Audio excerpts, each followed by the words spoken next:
Everybody, St. Paul here. Welcome to episode 35 of Music on the Run. I'm in my hood here. This is where I grew up. It's raining today. That means spring is coming, and I'm happy about that. And guess what? My next guest, he's like my little brother. Bryan White is next on Music on the Run. Before we get started here, do me a favor. Wherever you got this podcast, make sure you subscribe, give us a rating, and if you have time and like what you're hearing, make sure you write a review. It really helps us get the word out so we can have a lot more people coming to the party. Hey everybody, I'm St. Paul Peterson. Friends gave me that nickname, and I've been lucky enough to tour with people like the Steve Miller Band, Kenny Loggins, Peter Frampton, Donny Osmond, to name a few. And when I'm not playing music, I love to run. And this is a podcast about how we stay healthy on the road, physically, mentally, and with our families. Welcome to Music on the Run.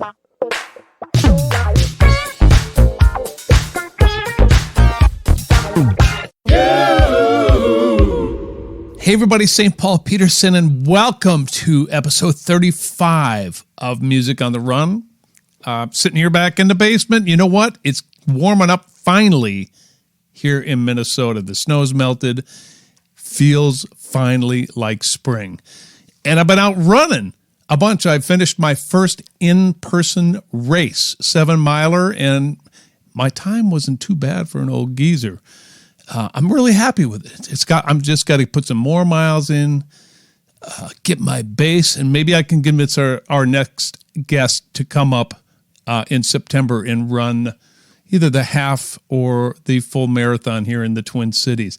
Anyways, my next guest is a CMA and AMC and Grammy-winning singer, songwriter, producer, drummer, and guitar player. He's got 6 number 1 singles to his credit. He's a runner as well, an outdoorsman, and he hosts his own podcast, and he's one of my dearest buddies on the planet. Please welcome Bryan White. B-Dub in the house. It's so good to be actually talking to you. We've been trying to lock this down for, I'm embarrassed to say, way too long. I mean, I didn't even want to say how long. It's been a long time. I've been trying to track you down. You're a busy guy. You are too. I know. It's how can you be busy in COVID? What did you do? What have you been doing? Fill us in. Gosh, where to start? I mean, obviously, the onset was scary for all of us. We lost all of our work. I think it pushed us all out of our comfort zone in a good way. I just started doing a lot of virtual things, that I probably wouldn't have thought to do otherwise. I started doing a lot of, VIP meet and greet concert type things. And then I did some, live performances via Facebook, and that was kind of in the beginning. And then I've been doing a lot of, philanthropy work with a great healthcare system in Spokane, Washington. And it's been super fulfilling to be doing that kind of work, which is, connecting them with potential partnerships and helping them with some of their musical events that raise money for mental health and cancer research. And so I've been doing a lot of that kind of work too. Just, stuff that's really fulfilling, when you lay your head down at night, you're like, man, I'm so honored to be a part of that. For instance, like recently, I think you probably saw some of it, but it was kind of my first event to co-produce. And it was called Heartstrings for Hope. And it was, we did, I worked with the Grammys and Multicare Inland Northwest Foundation. And it was a virtual concert of over 25 artists from all these different genres, from Jordan Fisher to, Tim McGraw. I mean, just literally across the board. And it was somewhere in person. We recorded some of the live performances at the Virgin downtown here in Nashville. And then those who couldn't be a part of it physically, couldn't be there, they sent in a video, and and it was all for mental health. And so I've been doing a lot of that kind of work because that's, you know a little bit of my story. So that the mental health stuff is something that's really close to my heart. And so when you're doing that kind of work, it doesn't feel like work because you're so passionate about it. So, I've been doing a lot of that. And gosh, I don't know what I'm on a tour right now with a couple other artists. And great. It feels good to be back out on the road. And so just kind of, I've been busy. So I'm grateful to say I've been busy. And you're in that beautiful house in Nashville now, full disclosure here, Bryan is like my little brother, okay? And I've stayed with him. We've worked together. We've toured together, the whole bit. But how are Erica and the boys? They are actually really good. I say that, but, the reality of our past year, we've all had, seasons where we haven't been as good. It's been a trying year for all of us, and we've all had our moments and our months that were very big struggles for all of us. But today we're good. I think that's my family's good. I just can't believe how fast my kids are growing. I've almost got a senior, pretty close to having a senior. And they're just big, super athletic kids that inspire me. And, of course, having teenagers is challenging, as you know. You're way ahead of me on that. But my wife is great. We're all great. We just keep moving forward. Please give everyone my love. And please save that bedroom for me because I got to get back down to Nashville. We got to run. We got to hang. We have a lot of catching up to do. Oh yeah. Hey, by the way, I've been doing pretty well running too. I think I'm like you. When you don't have a goal of a race to look forward to, sometimes you have a hard time being motivated, or at least I do anyway. So you said are they having the race? Yeah. Are they have the races this fall? They just announced about 3 races. So I just told the people at the top of the show that I ran my first in-person race. I think it was called the Shamrock 7. And, look, I'd like to be able to tell everybody that I've been running 45 miles a week, but I'm not. So I was very happy to finish. And I actually finished in a time that was respectable. But the most fun for me is the camaraderie of going with the geezers of gear. I was with my buddy Bill and showing up and seeing other people. And even though we couldn't get near each other, and it was super safe, I felt super safe. We had masks on at the beginning. I made sure not to get in anybody's way, and they limited the entry. And I thought they did a fantastic job, but you're absolutely right. Just having something to look forward to, something to train for, it's a mental thing for me. And yes, so in other words, yeah, they're starting to have races. Are they doing that down in Nashville too? I don't think they're doing the rock and roll this year. As I understand, it's not happening this year. I did book as all of our musician friends know, like a lot of times we'll book a gig that's in conjunction with something.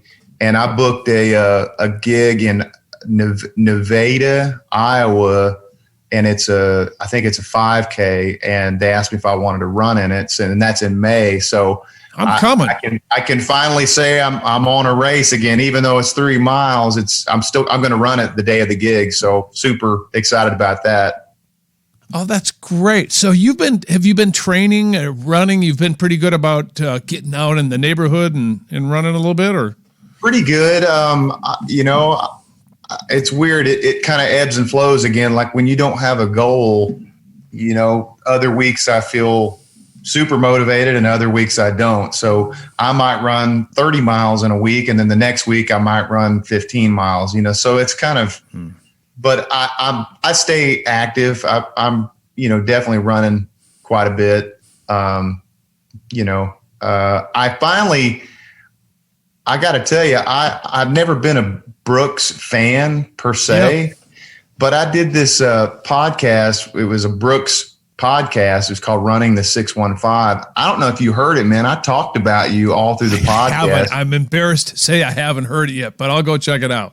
No, it's okay. I love being able to, they asked me who's kind of my running cohort community, of accountability friends. And I went through everybody, you and Davide, and I talked about Chicago when we ran Chicago. And I've got it on today, my Chicago shirt.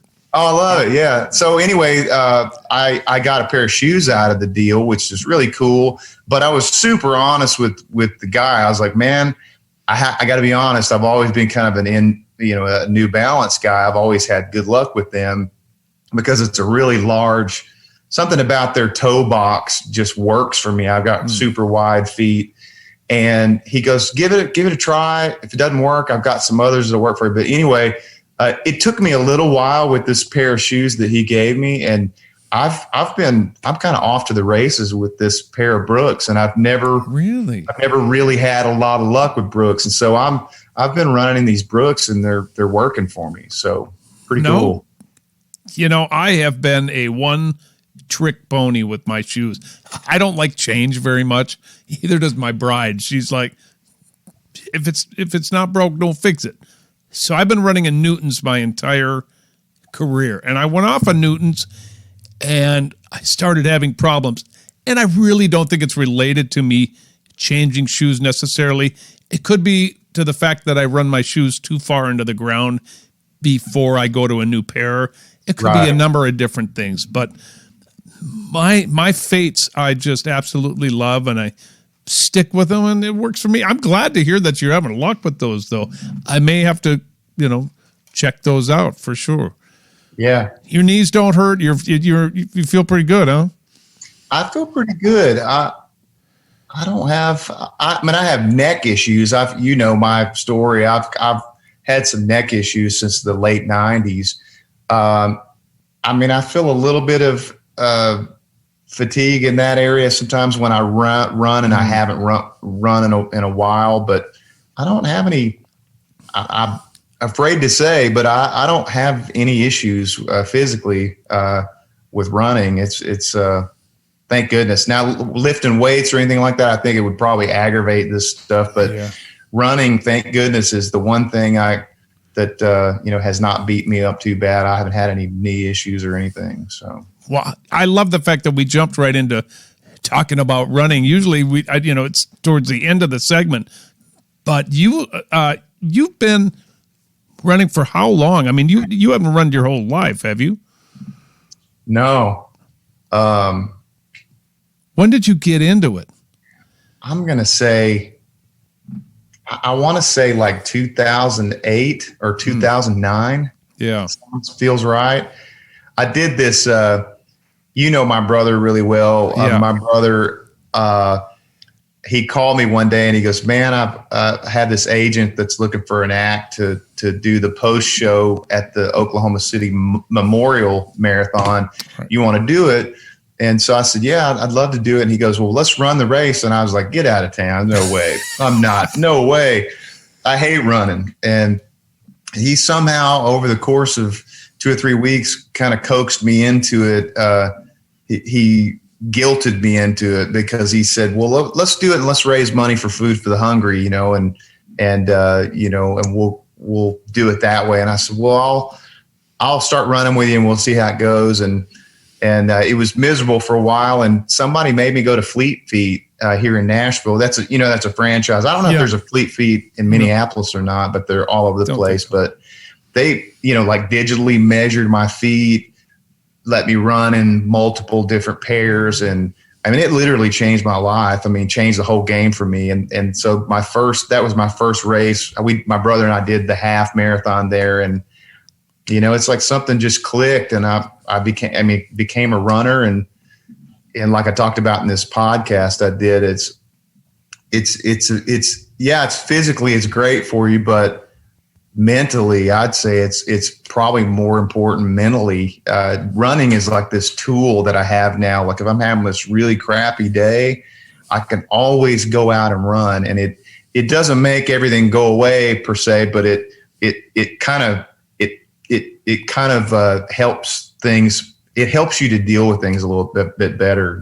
Like you told me a long time ago, you just got to move your body at least 25 to 30 minutes a day, and it's just a nice tool to be able to have to sort of, go out and air it out and make yourself better, Right. When you're on the road, do you give yourself a chance to go out and run when you're out playing?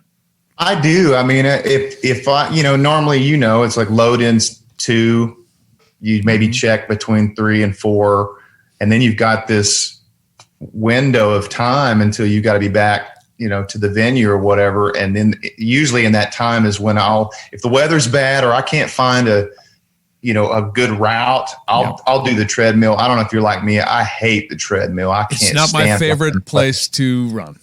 Hate it. Yeah. But yeah, I do. I do try to run when I'm on the road, especially on performance days. I think it really helps me a lot to go do that workout before I go sing. That's so funny because there's been other schools of thought on that, because I asked this question to a lot of the people who come on here. And some people will say, I don't want to run on a school day, or whatever you want to call it, or show day, because they think that takes your mind off your focus. And to each their own, of course. Sure. I'm of the mind, we're like-minded in the fact that I think it enhances my ability to focus for the show. So, and what it does is it clears my mind, it gets me away from my phone, and for me, it does the same thing as it does for you, and it just helps with the stresses of everything you've got to do. Now, look, you're the star, and you have so much going on. Do you wish that you were running back, like in the early 90s and mid 90s when you had all these number ones and the pressures of the business? Do you wish that you could have told yourself, man, you should have, someone could have told you that you should have run in those days? Absolutely. I think it would have really helped me mentally during all that, because, somebody that young carrying that weight, and, a lot of people don't know how hard it is to have that much focus on you when you've got this immense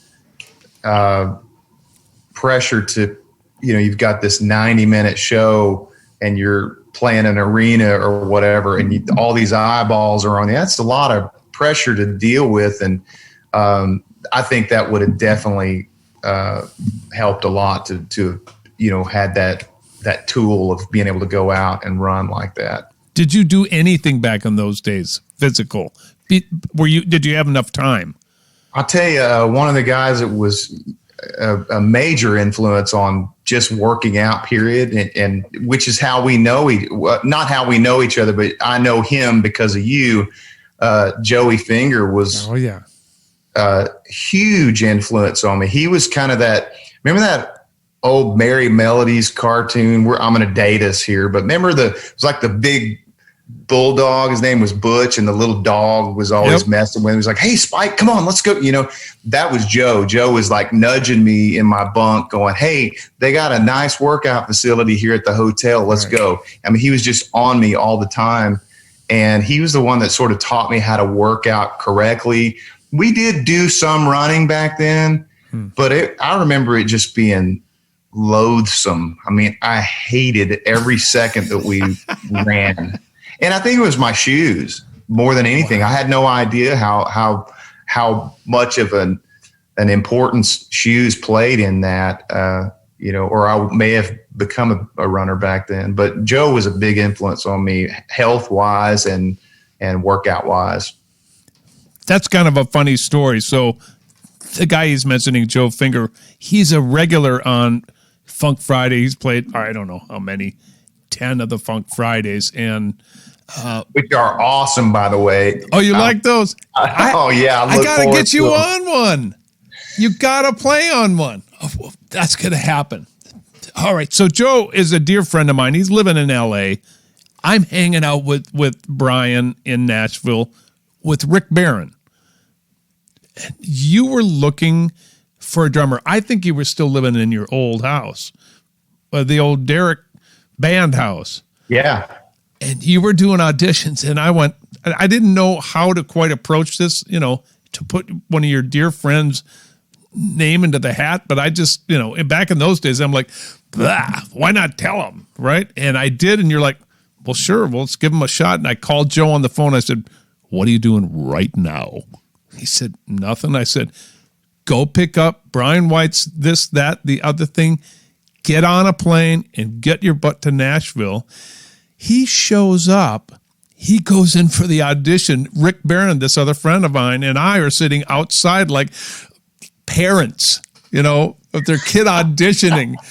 And I don't remember if you decided right away or you waited a day, but long story short, and maybe you can interject something in this, but he got the gig. You should tell me your side of that story.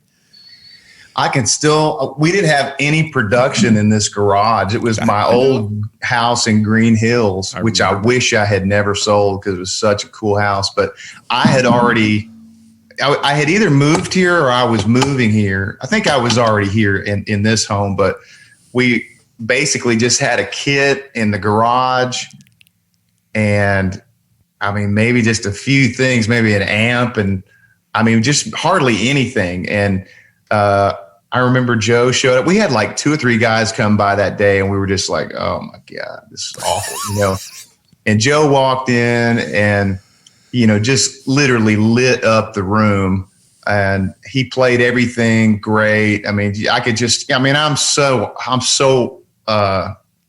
critical, when it comes to drummers and, you could just tell Joe was just a master, and he played the country stuff really well, and then we just played some funky stuff for a while and had fun. But I knew immediately, I knew it was like I didn't have to think about it. It was like, oh my God, we got to hire this guy. So, and he sang really well too. So he was kind of a double threat. He did 2 different things really well, and plus personality wise, and we just hit it off so well. I got to tell this story.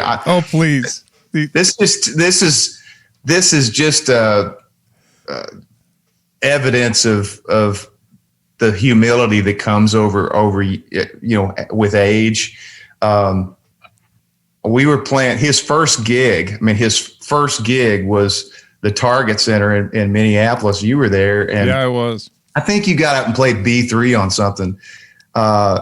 And we didn't really know each other that well yet. We were all kind of getting to know each other, and Joe did so well. It was such a fun, just epic gig. And I said something so stupid on stage. I said, "It's so great to be in the land of 1,000 lakes." And it was like crickets, man. It's like a sea of crickets, like nothing.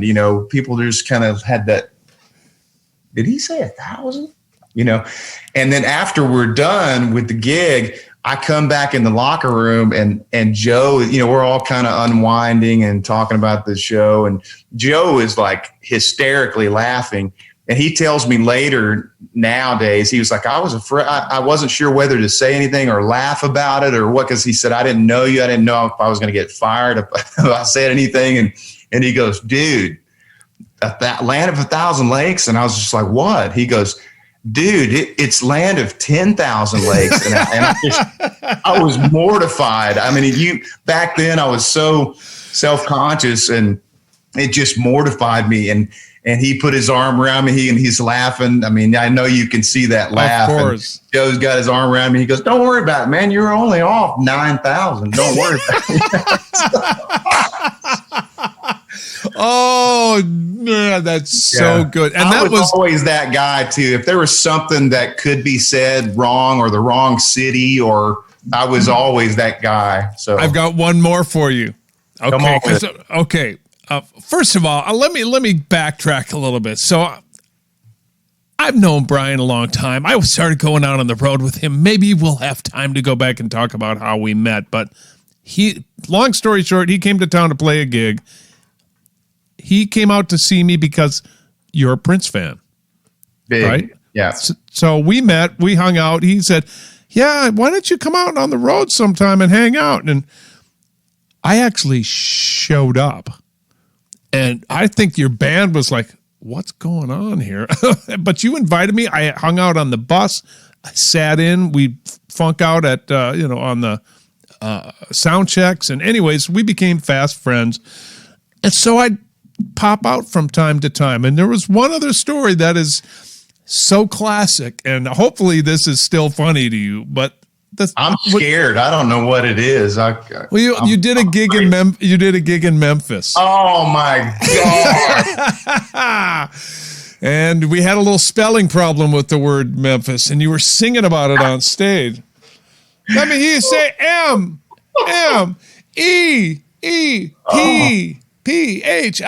Memphis. Yeah, that made me so proud. I was so proud. God. I'm like, I'll never forget that. We were going into a tune, but we were playing high fashion, bro. Were you really? You were playing high fashion at like leading into one of my songs. Cause we were like, oh man, we'll really impress Paul. We'll be playing one of his songs. I was that way. I was always trying to sort of nod the hat to people I respected, which you were. I was immediately a huge fan of yours, but and we did that whole thing, and I was kind of chanting Memphis, but I spelled it wrong. And you came up on the bus. You had a manager or something with you, I remember. And you came up on the bus, and you were like, guys, it sounded awesome. It was great. It's so awesome. I mean, you loved the show. It was great. And like you had this elation going on. And then like, just like your poker face, you were like this. And then you went, Memphis?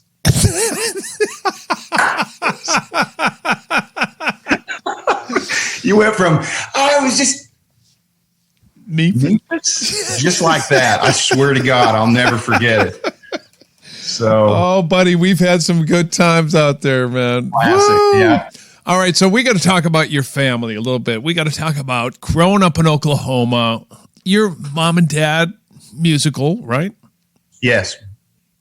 So did they groom you intentionally to become a professional musician, or were both professional musicians? Is that right? Correct. Okay, so music is around your house all the time. What kind of stuff are they playing at this point in time when you're a kid growing up?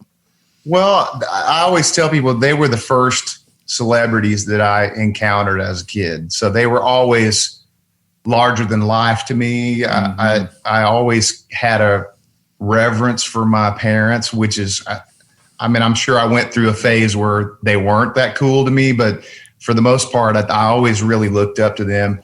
And they were divorced in 1979, and my dad always had an affinity for, my parents were really kind of an amalgamation of everything. I've got 45s of them doing, the Supreme stuff, and my dad's doing Thank You for Letting Me Be Myself on a 45 record. And then my dad kind of got bit by the Jessica and the Allman Brothers and, that whole Southern rock thing. And then something happened in the early 80s with Merle Haggard, and my dad just like became this huge Merle fan. And then my mom was always a huge, they had to play all this different style of music because they had to eat. So, I would be at my mom's house one weekend, and my mom would be learning and writing down the lyrics to, Kenny Loggins stuff, from the Vox Humana record. And, sure. And then, my dad's working on, I'd go to his house and I'd hear totally other side of the, fence as far as music goes. And so I grew up kind of in this melting pot of so many great things. And I really attribute that to why my records have always sounded the way they sound, and kind of my vocal style was kind of this, it came from all of that stuff. But no, they didn't coach me to be a musician necessarily. They weren't the type of parents that were like, what are you going to do? Or, like, you need to really practice harder, or, it wasn't really that. I think they knew that I had a musical sense about me early on. And I think sometime around my 10 or 11 or 12 age, I started kind of jumping in and playing drums with my dad every now and then my mom every now and then. And so I think that was sort of the first little kind of nod from them that, hey, you've obviously, they're not going to ask you to be a part of something if it's awful. So, yeah. That was kind of their way of giving me that first little, word of affirmation, was letting me be a part of what they were doing. And then I got better and started getting into playing guitar and singing and wanting to write songs, and developed, my vocal style started happening, and, but I wouldn't say they were grooming me necessarily, but maybe they were indirectly, They were giving you the opportunities that just one of the byproducts of that. Like your whole family, it's the same thing. You had to start somewhere, and they, I have so many very vivid memories of just playing in clubs and different things with my parents. And I remember it just being just being asked to go play was such how that feels. When you're young, I was just like, oh my, my whole day, my whole week was anticipating that one night. I just couldn't wait, Did you do that all through high school then? I did. Okay. And when did you decide that this is really going to be my call, or this is my calling? I need to make my way down to Nashville. Was that something that happened right around those times, or when did that decision making happen? We're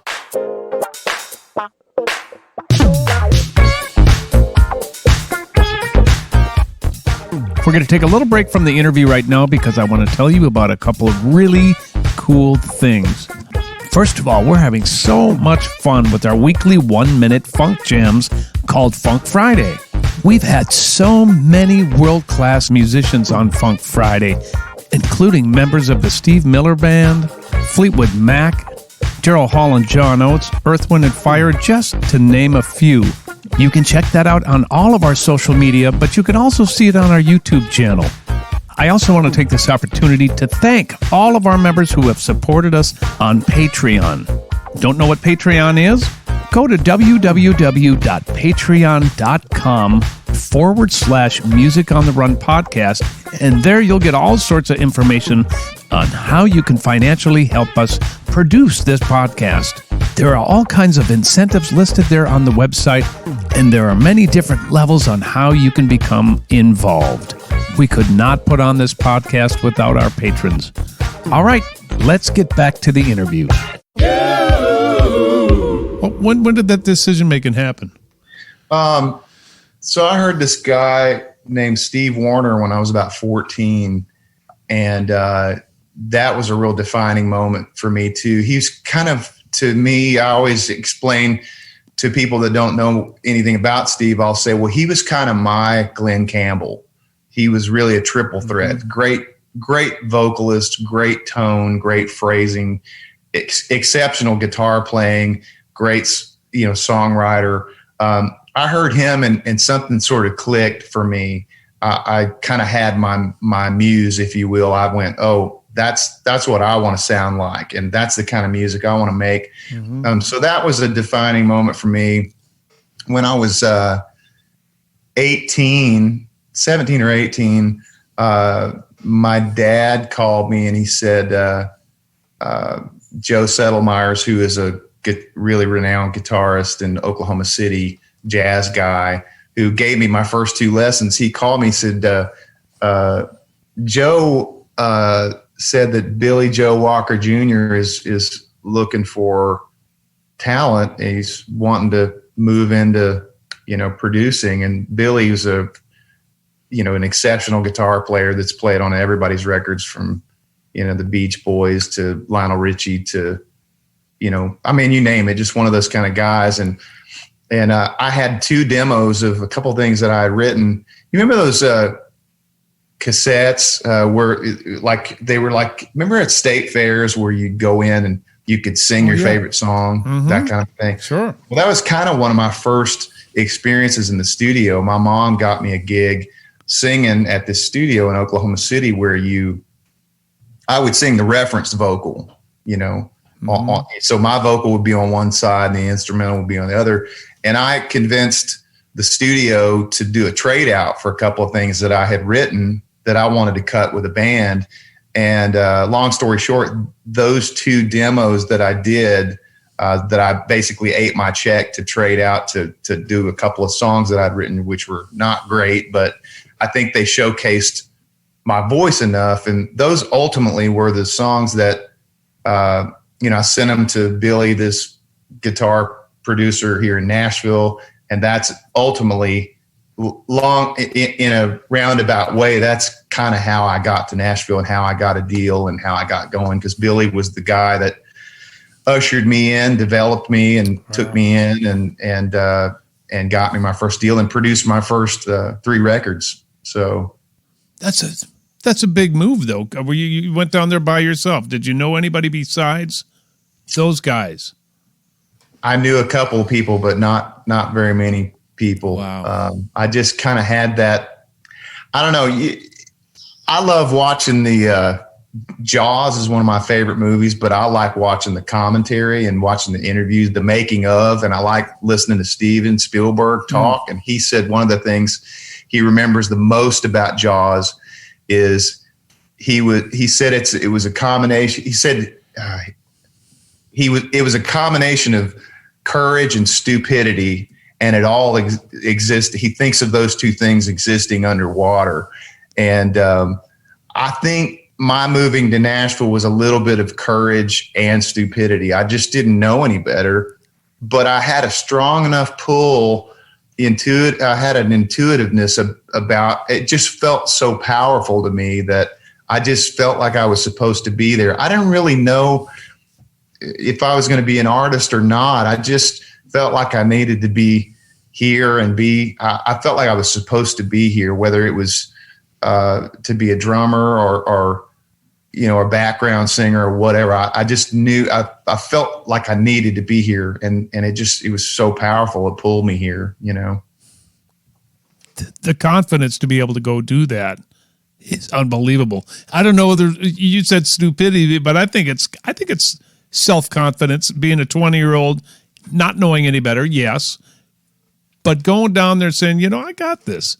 I mean, sometimes I wish I had a little bit of that 20-year-old I could just bring right back, Me too. Because I don't think I would do that now. If I knew then what I know now, it would be a whole different story. Oh, so you are thrust into the limelight pretty much right away. I mean, that first record, what was it like hearing yourself on the radio for the first time? Oh man, it's just otherworldly, it's really hard to explain. I remember where I was in between Phoenix and Tucson, Arizona, and I was on a radio tour, and I heard myself on the radio, and it was just, it always sounded so different to me then, when you heard it on the radio, because sometimes they would VSO it up a little bit, and it had all this, the compression was, like way more compression than you were used to. And so it had this exciting sound when you heard yourself on the radio, but it was just so cool. It was just so neat to hear this work that you've worked on for months. It's like you're getting to hear it and know that there are hundreds of other people listening to it as well. It's exciting. Did you have any idea what you were getting yourself into? I had no idea. Absolutely no idea. My brass ring then was I got a record deal and I got to cut a record, and my parents, I remember the label asking me where I wanted, CDs mailed to and posters. And I specifically mailed them to my mom and my dad and my grandparents. And to me, that was it. I was like, okay, well, I got to show them that I came all the way up here and I did this. I did it. Yeah. Yeah. That was the full manifestation of my dream right there. So I didn't even think past that, Wow. Did you have fun during those initial years? Do you recall that as being a fun point in your life? Wow, that's a great question. I think yes and no. I mean, I think there were times where it was really fun. I used to tell people when I felt the most free was when I was on stage, because I knew for that 75 to 90 minutes, management and label and, nobody could touch me. I felt kind of invincible when I was up there. A lot of times I didn't want to come off stage because I knew that all the BS was going to start as soon as it's like,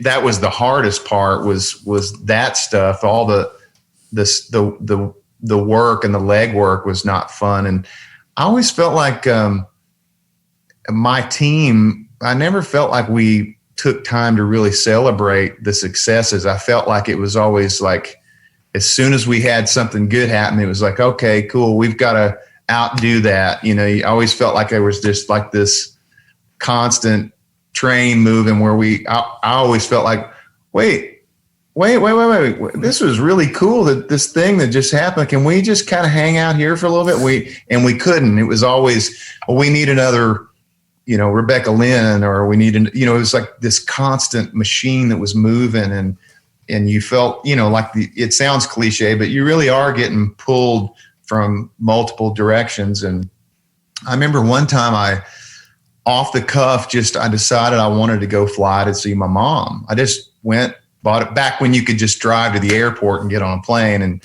I flew to see my mom, and everybody flipped out because they didn't know where I was.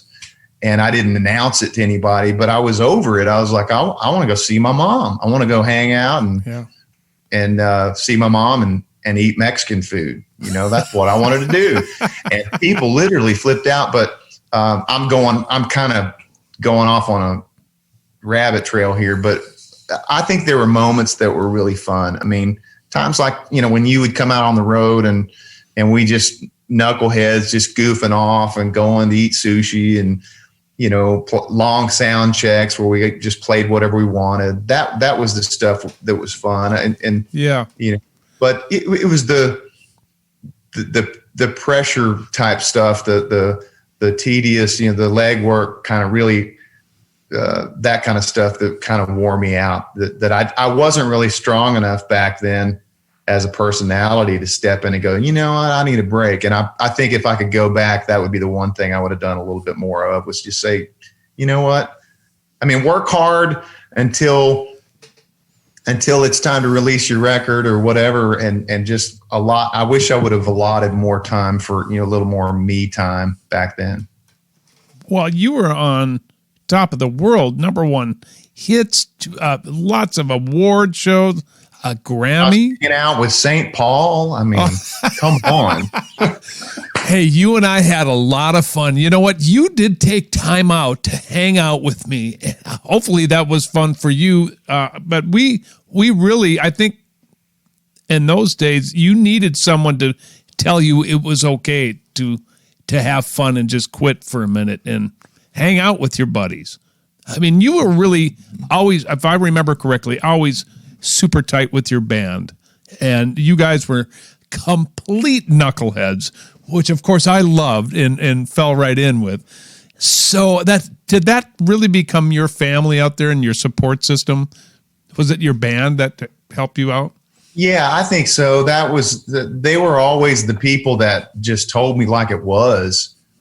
Sometimes we would all get in, arguments because,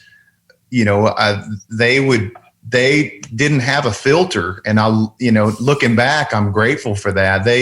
they wouldn't have ever let my head explode. And when it came close to it, they were always the ones to step in and go, man, who do you think you are? That kind of stuff. And so they were great for me. And there were some things that, were not so great. I was so impressionable, a lot of times looking back, I had my opinions about stuff, but I allowed myself to be, to have someone else's opinion influence me. But I was young. So, but very grateful for the tightness of the band. And we were competitive. We were really competitive when we did shows with people. We had something to prove. We had a point to make. And, I think that was good. I think that showed, and we weren't like vindictive or like mean about it. We just wanted people to know that we were the stuff. We were the deal, What a great period of time. It's been so fun to be sitting in, being your big bro and watching from the time that you came and saw me, was that the early 90s?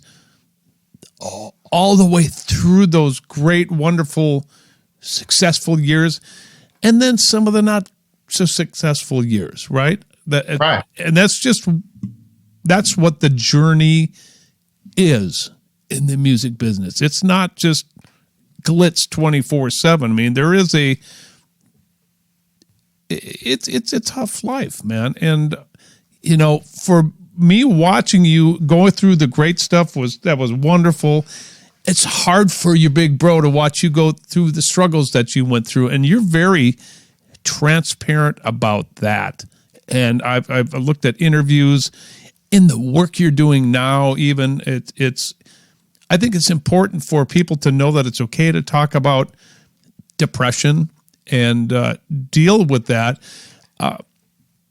Were you ever embarrassed to talk about that? Or is that something you're just like, hey, I need to talk about this now. I want to get better. How does it?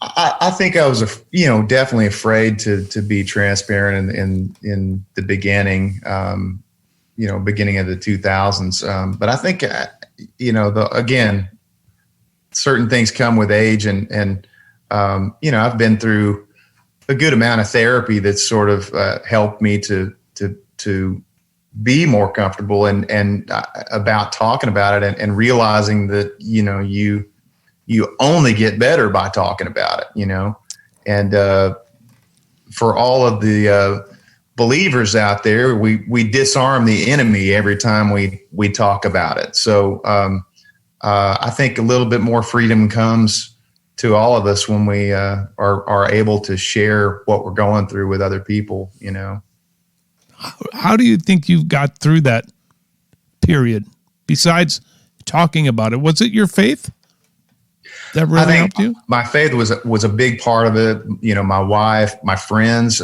you and I have so many things in common. With regards to, our voice and certain things that we've dealt with. And it helps so much to find common ground with people. I mean, I have so much empathy for people that struggle with certain things in their life. My heart really goes out to them. And I think you unless you have some sort of thing that you go through, you look at life differently, and you look at people, and you kind of want to carry people's weight because you already know pain and struggling. So you're like, what can I do to help you? So yeah. I think it's great that you're so transparent and giving advice and being open about it. Because you're right, it's the only way that we get better. And I don't mind saying anything about it too, Paul. I'm sure your listeners are like, "What's he talking about?" Well, again, pressures of my industry, really took its toll on me in a lot of ways, and I think vocally it affected me a great deal. Confidence-wise, it affected me a great deal. I struggled with some vocal issues in the late 90s, early 2000s I think some of it was because of pressure, and I've since learned. You know how we just keep learning more and more about ourselves and as we go through life and our journey. But I think some of my struggles that I had vocally, I'm finding out that they had to do with some herniated discs and bulging discs that are in my neck, which were due to lifting weights in the late 90s. Wow.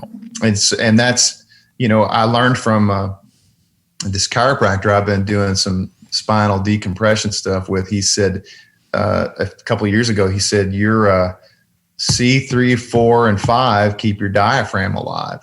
And, you know, kind of another illuminating moment for me. I didn't realize that your neck was so connected to your diaphragm. And so, you know, that I think it was maybe sort of an amalgamation of maybe multiple things that sort of played into that. And then, you know, of course, you know, depression comes from that kind of stuff too, and anxiety, because that's your instrument, and it's, you know, that's how you express yourself. And so, you know, that was a really tough time. And, you know, I'm still in the fight and still on the journey, but I think just being open about it and letting it take you where it needs to take you. I think it's definitely making me better overall. You know, because we learn more in the valleys than we do when we're on top of the mountain. So, yeah, I didn't know if you wanted to go down that road. So I appreciate you saying, Paul, would you just let me just say what you're trying to say, would you? Because we didn't talk about that before, and I appreciate you taking the ball there and saying that. You and I share that similar issue with our voice. I mean, I talked openly about my voice problems with the fans of the show in my very first episode, and it can be debilitating to not be, for me in my instances, my speaking voice goes in and out, and I tell you, it's very hard to sometimes go out in public because you don't want to risk not having a voice. When you struggle with voice issues, you overthink things and overcomplicate things and play tricks on your mind, which sets you down this path of it's not feeling sorry for yourself. It's depression. It's anxiety, and it's really tough. And dealing with it, even going to therapy and to try to get better, makes you look at that. And sometimes you don't want to look at that. It's a vicious cycle. And it's been great to have you as my ally on that. Have you tried this? Have you tried that? What about doing this? So that's been good. It's the what do we call it? The I can't talk and I can't sing podcast. That's what we're doing. Well, that's not true, as we all both know, man. You still sing your butt off. You've been coming to Minneapolis quite a bit, at least before COVID, and doing a solo gig up here. Your Minneapolis fans love you. Has this always been a hotbed for you? I'm glad you brought that up, because I definitely wanted to say something about that. I can't put my finger on it, but I will say that my biggest following has always been in the Minneapolis area, but Minnesota in general. Back when record selling was a thing, we, you know, collectively sold more. We had more activity as far as record sales go in Minnesota than any other state in the entire U.S. And so I think that's why my heart is, I always tell people I feel like a transplant there. My heart is really always, you know, there. I love the fans there. I've met so many people. I've got so many great friends, you being one of them. I have such a great community of friends. And I mean, I call all you guys family there in Minneapolis, and so many great memories. It's just such a great city. I mean, it's just, I've got many great memories over the past 20 something years, and I always anticipate coming there to play. So, well, we were supposed to play a gig together last year, I believe. I hope that you and I have an opportunity to play this year, or at the very least in 22. Yeah. But you know what you got to do? I'm going to look for an in-person race. If you're comfortable, come up. The bedroom's still here. It's still got your name on it. Come stay with me. Let's run a race this year. I'm in. Yeah? I'm in. Do it. Yeah. Tell me what you have on your schedule. You're doing some touring right now, and have you got dates booked all the way through summer? I am. I'm That's a killer. I don't want to speak too soon, but people can check out my calendar right now. Just go to bryanwhite.com and you can see all of the dates. I'm working up until September. And some of the dates are my dates, but I'm also on a multi-artist tour right now with people kind of from my era. We're out doing a tour together right now. Actually, I leave tonight. Dude, I haven't been on a bus in I don't know how long. I'm still trying to figure out how to sleep on it, and how to pee in the middle of the night. But no number two. Tonight.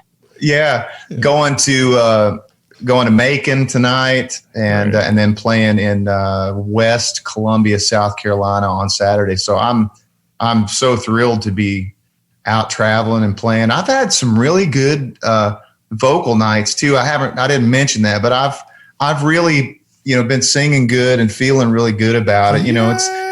It's great to be up there with artists that they've had a lot of success, but they've lived a lot too. They've had a lot of life go down, and we relate to each other in a lot of ways, and you feel that camaraderie up there, and you don't have this big long show, and you're not really carrying the whole show.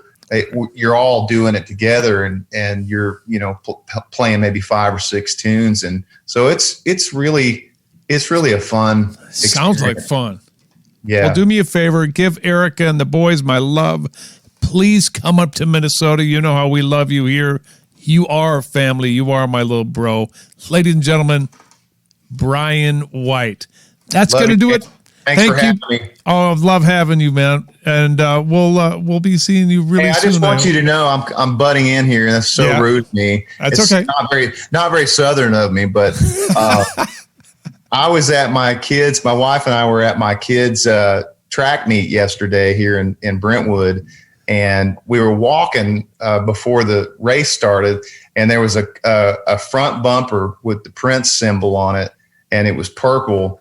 And I should have took a picture of it and sent it to you. And I looked at the girl, and I was like, I just kind of gave her the thumbs up, and I said, I said, I bet I've spent more money than you have on his records. And she goes, I don't know. It was just a great moment. So just let you know, there's a purple family here in Nashville too.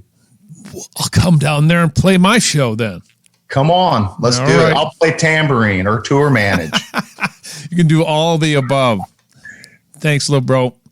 You too. That's it for this episode of Music on the Run, number 35. My great friend, Bryan White. We'll see you in a couple of weeks. Music on the Run was hosted by yours truly, St. Paul Peterson. Edited and produced by my buddy, Davide Raso. Artist relations by Owen Sartori. Video editing by Tanner Montague. And a very special thanks to the people who financially support this podcast. And remember, make a difference in someone else's life today.